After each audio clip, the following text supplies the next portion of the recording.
क्या ये डील भारत के लिए गेम चेंजर साबित होगी? देखिए, भारत के लिए, पूरी दुनिया के लिए गेम चेंजर है।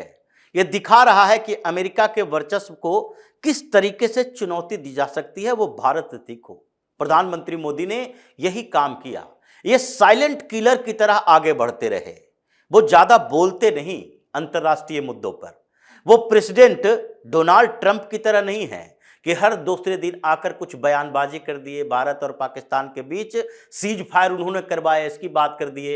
ये जो भारत में कहा जाता है अपने मुंह मियां मिट्ठू बनना, अपनी बड़ाई खुद करते रहते हैं, प्रधानमंत्री मोदी ये काम नहीं करते, बल्कि वो साइलेंटली दूसरे दिशा में काम कर रहे हैं, जो कि अमेरिका को पता है, अमेरिका के ट्रेड सेक्रेटरी को पता है, कॉमर्स सेक्रेटरी को पता है, एडमिनिस्ट्रेशन को पता है, और अब डोनाल्ड ट्रंप को भी पता हो गया है। इसलिए ट्रंप प्रशासन की तरफ से कहा जा रहा है कि 25% टैरिफ जो भारत के ऊपर लगाया गया, इसलिए क्योंकि वो रूस से तेल खरीदता है, वो टैरिफ खत्म होगा। क्यों? क्योंकि इससे पहले एक बात कही गई अमेरिका की तरफ से कि हमने जब ईयू को, यूरोपीय यूनियन को, ये कहा कि आप भी भारत के ऊपर टैरिफ लगाइए, क्योंकि आपको परेशानी है रूस और यूक्रेन युद्ध से, और उसमें भारत रूस की सहायता कर रहा है उससे पेट्रोलियम खरीद कर। लेकिन ईयू ने रिफ्यूज कर दिया, यह अमेरिका की तरफ से कहा गया।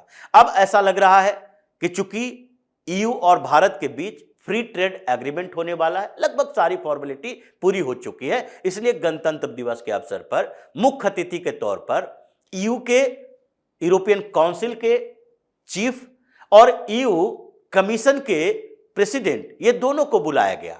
और उससे पहले ईयू का डेलीगेशन भारत में, जो विदेश मंत्री से मिल रहे हैं, जो कृषि मंत्री से मिल रहे हैं, अलग अलग सेक्टर में जैसे दोनों के बीच कोऑर्डिनेशन हो सकता है, इसकी बात कर रहे हैं। अब ये दोनों के बीच अगर फ्री ट्रेड एग्रीमेंट होता है तो इसका मतलब यूरोप का पूरा बाजार भारत के लिए एक्सेसिबल होगा, और भारत का बाजार भी उन लोगों के लिए एक्सेसिबल होगा।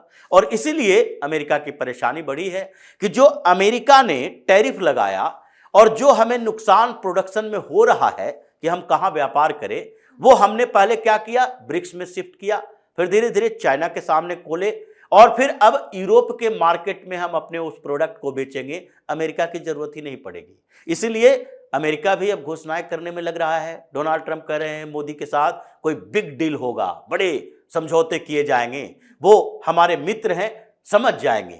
तो इसका मतलब है अमेरिका ने यू टर्न लिया, यूरोपीय संघ का दबाव है, और भारत के साथ ये डील गेम चेंजर है पूरी दुनिया के लिए।